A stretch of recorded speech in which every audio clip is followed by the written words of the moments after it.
शुभ संध्या बंधुगण आज हूँ 30 जुलाई 2024 मंगलवार। आज संध्यार देश विदेशर प्रमुख 15टी खबर उपर आम नजर पकाइबा। प्रत्येकटी खबर अति आपण दरकार एवं कामर मध्य।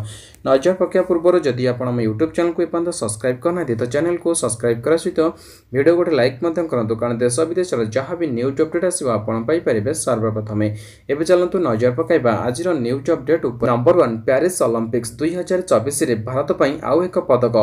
मनु भाकर एवं सर्वजित सिंह 10 मीटर एयर पिस्तल मिश्रित दल इवेंट ब्रोंज पदक मैच रे कोरिया को परास्त करी एई पदक जीति। या पूर्व मनु रविवार समान इवेंट रे सिंगल इवेंट्स रे ब्रोंज जीति। भारत कोरिया को 16-10 रे परास्त करी एई पदक जीति। लंडन ओलंपिक्स 2012 पर प्रथम थर पर शूटिंग रे भारत 2टी ओलंपिक पदक जीति। या सह मनु भारतर प्रथम महिला शूटर होई पाछंती जेउथिरे 2टी ओलंपिक पदक जीति। या व्यतीत मनु मध्य समान ओलंपिक्स रे 2टी पदक जीति भारत ପାଇଁ प्रथम खेलाड़ी अटंती। नंबर 2 पुणी एक ट्रेन दुर्घटना 2 मृत 150 आहत। हावड़ा मुंबई रेल लाइन चक्रधरपुर निकट में थिबा पोल नंबर 219 निकट में यह दुर्घटना घटी। मंगलवार सकाळे घटिथिबा एही घटना रे ट्रेन 18टी कोच खसी जाइथिले। मालबाही ट्रेन पूर्वरु थिबा बगी सहित धक्का हेतु एठारे एही दुर्घटना घटी। एही दुर्घटना रे 150 जन यात्री आहत होइता बेले 2 जन यात्री मध्ये मृत्यु होइतिबा सूचना मिलिछि। घटनास्थल रिलीफ और उद्धार कार्य चलिछि। एहा व्यतीत हावड़ा मुंबई रेल लाइन रे ट्रेन चलाचल मध्ये बंद हो जाइछि। Number 3 Howrah Mumbai express line च्युत घटना। हावड़ा मुंबई एक्सप्रेस लाइन च्युत होइतिबा बेले एथिरे 2 यात्री मृत्यु घटी। मृतक द्वय राउरकेलार बोली जणाइछि। सेमानक मध्यरु जणे मालगोदाम अंचलर और अन्य जणे रेलवे कॉलोनी बोली जणाइछि। मृतक द्वय हेले मालगोदाम अंचलर अजित सामल और रेलवे कॉलोनी विकास राव। गत राति उभय टिकेट काटी जनरल बगी रे उठिथिले, मात्र भोर 3:45 रे ए दुर्घटना घटी। उभय अजित और विकास मृतदेह चक्रधरपुर हॉस्पिटल रही।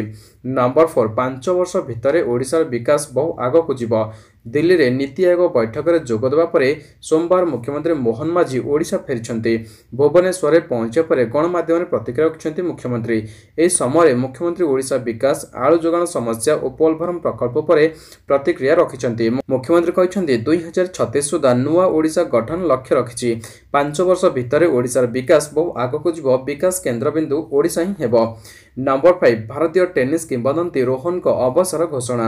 वेटरान भारतीय टेनिस खिलाड़ी रोहन बोप्पाना सोमवार टेनिस रो अवसर घोषणा करछन्ती। पेरिस ओलंपिक्स रे बोप्पाना एवं एस श्रीराम बालाजी दल पुरुष डबल्स प्रतियोगितार प्रथम राउंड रे 7-5 6-2 रे पराजयर सम्मुखीन होइतिले। परे रोहन यह तांको क्यारियर शेष मैच बोली कहिथिले। रोहन 22 वर्ष धरी अंतर्जातीय टेनिस रो भारतर प्रतिनिधित्व करथिले।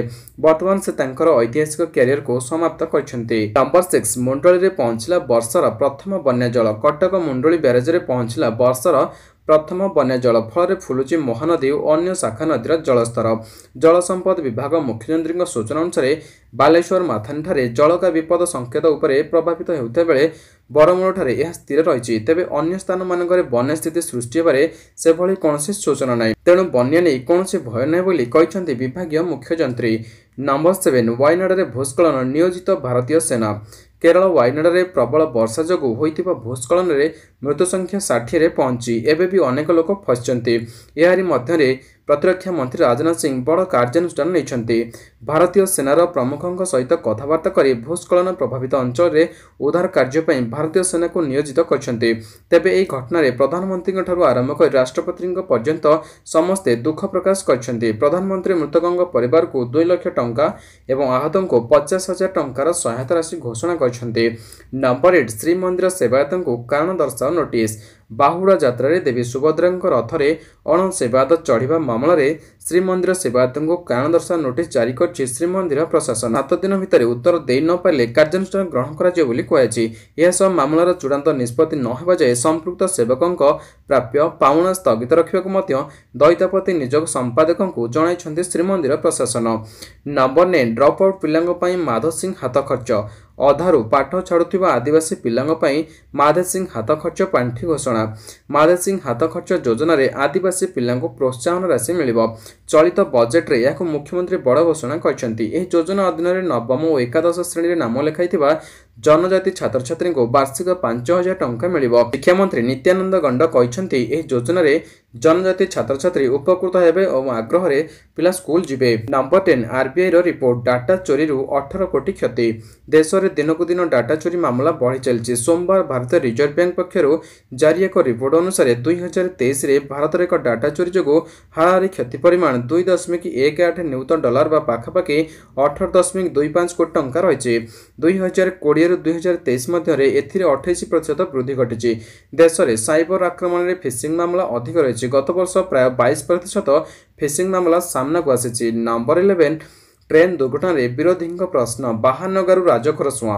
देश में बारंबार घटुवा रेल दुर्घटना को नहीं केंद्र सरकार को टार्गेट करछन्ते विरोधी।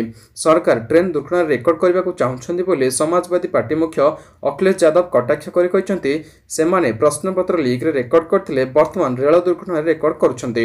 सेहीपरि पश्चिमबंग मुख्यमंत्री ममता बनर्जी मृतकों परिवार को संवेदना जणाइबा सह एहीपरि आउ केते दिन चलियो बोली सरकार को प्रश्न करछन्ते। नंबर 12 दुखर खबर पोखरे बुड़ी 3 जन शिशुंकर मृत्यु। पोखरे बुड़ी 3 जन शिशुंकर मृत्यु घटी। एपरी दुखद घटना घटी भद्रक जिला हाटडी ब्लॉक अंतर्गत आत्रुकोण अंगनवाड़ी निकटरे। आज सकाळे 3 जन शिशु आत्रुकोण ठारे थिबा अंगनवाड़ी को पाठ पढ़िया पे आसीथिले। खेलु खेलु पिलामाने अंगनवाड़ी केन्द्र निकटरे थिबा पोखरी निकट को चली जाइथिले। एही समय 3 जन शिशु पोखरे बुड़ी जाइथिले। स्थानीय लोके 3 पिलांको गुरुतर अवस्था उद्धार करी आगरपड़ा मेडिकल भर्ती करथिले। सेठारे डाक्टर सेमानकु मृत घोषणा करथिले। नंबर 13 निर्वाचन रे प्रतिश्रुति देथिलो काम दियो। जाजपुर जिला सुकिंदा खणी अंचल श्रमिकों रोषर एवं शिकार होती पूर्वतन विधायक प्रीतिरंजन घड़ाई। एसत द्वारा नियंत्रित सुकिंदा रिजन क्रोमाइट खादान मजदूर संघ अड़ुआरे पड़ी। 2024 निर्वाचन बेले बीजेडी सुकिंदा विधायक प्रार्थी प्रीतिरंजन घड़ाई को जिताइले चाकरी कराइदेवा श्रमिक संघ लोभनीय प्रतिश्रुति देता। हेले भाजपार प्रदीप बलवंत राय विधायक होगा बीजेडी को समर्थन हो आसुथिबा श्रमिक माने खणी अंचल काम पाइबा कष्टकर हेउछि। नंबर 14 एणिकी मिलिबो 3500 टंका भत्ता। मोहन सरकार निज प्रथम साधारण बजेट घोषणा करछन्ते।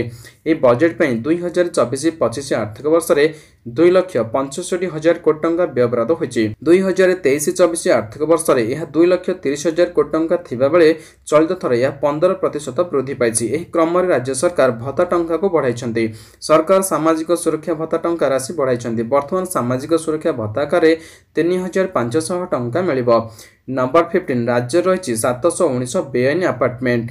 आज विधानसभा सप्तम दिन में चली प्रश्नकाल। यह समय गृह में प्रश्न करछन्ते कांग्रेस विधायक तारा प्रसाद बाहिनपति।